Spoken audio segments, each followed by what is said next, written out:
درجه اعلا بفرما. سلام علیکم برادرای مخالفین. علیکم سلام. ما از شما یک سوال دارم. همین شما میخواید که سر قدرت بیایید، همین خیر. هر حرکت سیاسی مقصد اساسیش سر قدرت آمدن است. همین شما چه خیلی دولت برپا کردنی؟ دموکراتی، اسلامی یا که چه خیلی دولت؟ از نگاه ما سلام رحمت الله. سلام رحمت الله. از نگاه ما تاجیکستان امروز فقط نظام سیاسیش نیاز به تغییرات دارد، تمام دیگه چیزی نیست. سلام. گوش کنید. دموکراتی شما میخواین دموکراتی شد، همین خلاص. در همون کشوری که دموکراتی هست چند پارتی یا چند حزب و حرکت ها اجازت هست. اون چقدره که اونجا محدودیت نیست، همین خلاص. درست فهمیدم؟ محدودیت نیست. همون چیزا است. یه لحظه. بعد هر یک حرکت و پارتی و هر یک حرکت و حزب و هر یک اونو فکر و عقیده خود را دارن، همین خلاص. یا خیلی نیستم. مثلا 10 پارتی هست، 10 خیلی عقیده دارد. بله. پس شما قبول دارید که از نفرای هستن که هم ورزید شما هستن هم ورزید حکومت، همین خیلی نفرها هستن. بله. یکی از اونها من هستم. وقتی ما سخن کردم نمیدونم در برنامه کدامش سراز مرا چوپلوس این گفتن که حالا شاهد است در حیاتم من چوپلوسی نکردم. من میخواستم برادر احمد گپ زنم. من یک رولیکش روز قرغیزها در تمام شهرها در تمام بحث‌ها با ما میپرتند. برادر احمد تو از تاجیکستان خیلی دور هستی، از اصفهان از خوجه علو عموما دور هستی. تو برای چی از پیش خودت نادرست خلاصه بروری میکنی و بجای اون که دولت خودت رو دستگیری کنی در همین مسئله؟ من نمیگم در سیاست داخلی، در مسئله پومیر، در مسئله که قریب 50 سال تاجیک قرغیز اونجا بحث مرزی میرود، اونجا کانفلیکت هست، تو میبروی میگویی تاجیکستان گناهگار است. تو برای چی همین گپ میگویی؟ من نگفتم تاجیکستان گناهگاره، من گفتم رژیم گناهگاره، رحمانوف گناهگاره. او رژیم پرچوم وقتی قرغیز میبروید میکشد، برعکس رژیم گناهگاره با اون سبب که حمایه نمیکنه. تاجیک هم قرغیز هم میکشه. نکشته یگان تو تاجیک قرغیز نکشته. تو اپریل 2021 یگان قرغیز مردگی نبود، 15 تاجیک مردم ملکی مردگی بود از تیر قرغیز. فهمیدی؟ خدا رحمت شما. بعد یک چیز دیگر همین شما ما باوری دارم همه آدمایی که یه لحظه همینجا رحمانوف تقریبا 200 یعنی بیشتر از 200-300 متر چند دهات لوی مرزی نزد حکومت نزد زمین قرغیزستان را گرفته بود همون ماه اپریل سال گذشته. چرا هم نور بازپس گردون؟ همینجا بازپس گردونش رحمانوف گناهگار نیست که بازپس گردون. اگر او قدر زور میبود میگفت که اینجا این امینو رو بیاین اینجا امضا مونه بعد زمینتون رو باز میگردونم. چرا بدون یگان چیز زمان باز گردون؟ گناهگار نیست.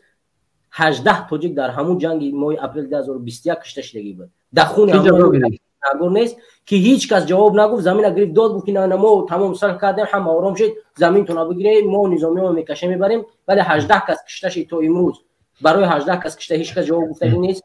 زمین تا امروز علامت گذاریش دگی نیست، هیچ کس جواب گفتگی نیست. یگان مناطق اونجا یگان کسی که این مناقشه رو برخواست جواب گفتگی نیست. رحمان گناهگار نیست همینجا جواب بده. مقامات گناهگار است، لیکن حوزه مسئله جنگ می رود. گوش کن، شما مخالف قرغیز میخونید، من همین سایت‌های قرغیزی میخونم. یگان مخالف قرغیز در مسئله یک لحظه صبر کن برای بد نره. خب ببینید یک حرکت سیاسی در چنین مسئله نازک هستند، خیلی مسئله مهم هستند. موقع خودش رسما از طریق رسم و برنامه‌هاش خب به مردم پیشنهاد میکنه و ما را چندین بارها کردیم و راه حل ما پیشنهاد کردیم و گفتیم که کدام از راه حل و کدام کارها را انجام داده می شود. خب در اینجا و ما بازم میگیم که مرز واروخ جایی هست که فرق شما این است که میترسین که آشکار حرف بزنیم و ما به این موقع شما میرسیم.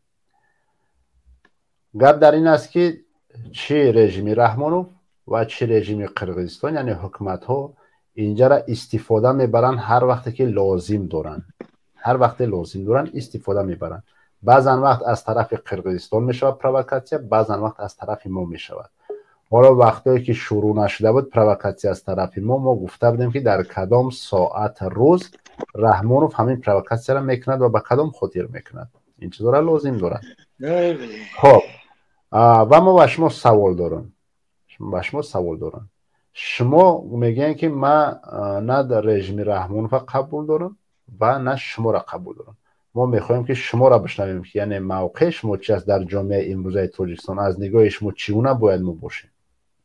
موقع من چنین است که در مسائلی که در داخل جمهوری هستند هر کسی مخالف از بگذار فکرش گوید.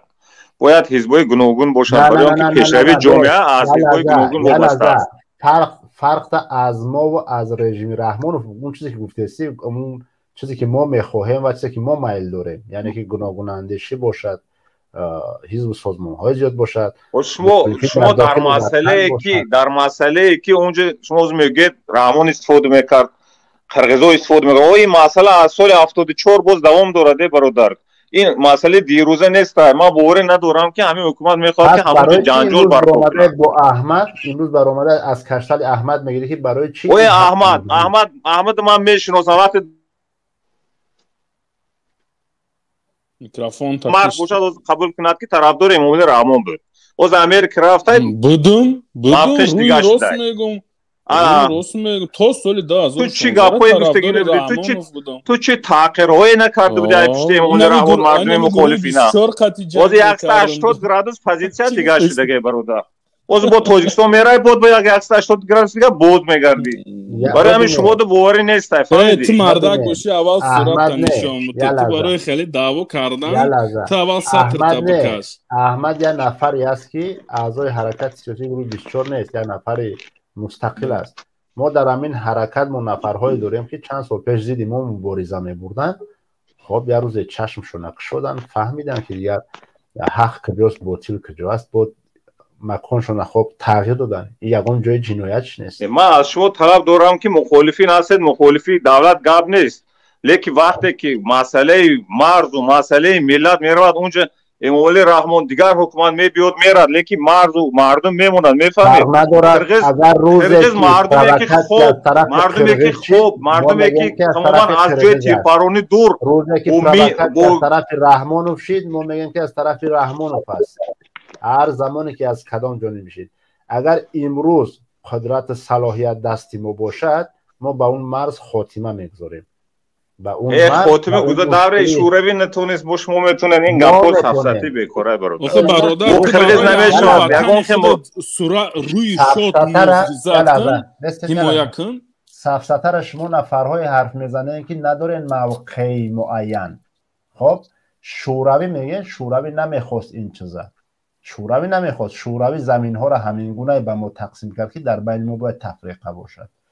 امروز رژیم هایی که هستن این را حل نمیکنن، میموننش یک جای دردمنده که هر گاهی میخوان زیرش میکنن و توجه مردم اون طرف میبرن. اگر که ما باشیم ما میم همسایه مون میگیم همسایه ما اینجا چند وریانت داریم، یکی از وریانت هاش خب بیا حرف میزنیم همین خط میکشیم تمام، دیگر مناقشه نمیکنیم. هر شهروندی چی از قرقیزستان باشد چی از تاجیکستان باشه اگر که همون محله که قرار دارن پرووکاسیون میکنن و جوابگری کشیده میشوند. خب یک وریانتش. وریانت دومش بیا ما همینجا در جای نیترالی بگذاریم، نه از شما نه ما. خب گرچنده که این مشکل است کمتر برای اینجا چند صد کیلومتر است. وریانت آخرانش اگر که این چیزها حل نشید در برابر همه اون که ما یک دینیم همسایه‌ایم، خب دیگر تاریخ داریم در سالهای طولانی، دیگر ما مجبوریم که راه دیگرش را چکنیم به دست بگیریم. بعد هر کسی که زور است زمین همون میگیره، هر کسی که دیگر زور است زمین همون. چیکار داره مثال چنین مسئله بود برای چی اودکبه نرفت طرف ارمنیا را بگیرد؟ خب یا که شما امروز فکر دارین که روسیه با یک کس مناقشه داشته باشه اودکبه را گپی اودکبه را گوش میکنه، یعنی که باید دخالت کنم یا نکنم؟ نه، دیگر بعضا جا میشود که اون در دست خود مردم است. امروز مشکلی در چی است؟ مشکلی که ما امروز داریم نه تنها در مرز و در جامعه، مشکلی ما در این است که نفرهایی هستند چون این جاهای درمند در وقت لازمی زیر میکنند توجه را به اون طرف میبرند و بعضا مشکلی جامعه ما نفرهایی هستند که نه در اوره نه در قبر، شما در وسط قرار دارین. برای شما را فرق ندارد که رحمانوف است یا کی، این همین چیز است، فرق ندارد علی است یا ولی، نه در اوره نه در قبر. شما بین الملل چونه که برادران میگن، گرچند ما گفتیم امروز برنامه ما یک برنامه خب زیاده روی نکنیم، یک صحبت آزادی دوستانه است، خب یک سوال های دیگری باشه به اعضایان فعالان داره، اما چنین نفرها به مثل شما نفرهای به هدف یا هدف رو نمیدونم چون از پیدا میشه. من نه اینا میخوام نه اونا میخوام، اما چی را میخوام؟ شما چی را نمیخوام؟ دیده شما ورزید پرینسیپای خودتون هستی، پرینسیپ دموکرات. اما اولش هم برای چی گفتم که 10 پارتی داداش برای کمی استراحت که بسیار خوب میشه. گفتم نه باور باشی نه بقار باشی، زنجی در نه کمی مدای مجاهدای سر دیگن یا سوراچا بجا میکنه و حمایه ای مرزبومش کردیست دوخ نمیکنه. اینا همون نفرهایی هستن که وقتی که افغانستان میسوزه اشکاشون نشان میتن، افریقا یک از تمام دیگر کتاب می نویسن، در قرقیز در وقتی که فلاکت نمیدونم چنین مصیبت بالای مردم تاجیکستان میاد، اینها کار گنگن. به چه خاطر؟ به خاطر که بوتی نازنینشون باید ناراحت نشن. اینا اون شب و روزه کارن گنگن، هیچ چیز نمیبینن، هیچ چیز نمیشنون. برای چی تا امروزه برای اینترنتی بدخشان گپ نمیزنن؟ برای چی وقتی که طالب اینترنت در پنجشیر محکم کرد برآمدیم بلبل وارد چرس کردیم؟ برای چی اینجا کار گنگن؟ یعنی این معنی چی میته؟ هر نفری که چنین اشکاتون نشون میده نمیدونم چنین، شما اکتور بیش نیستین، شما واقعا اکتور بیش نیستین. برای شما را همه وقت یک حکومت در کار است که میخواه اگر چاپلوستون میکنه میخواه مبارزتون میکنه، شما همین گونه طبقه نفر هستید.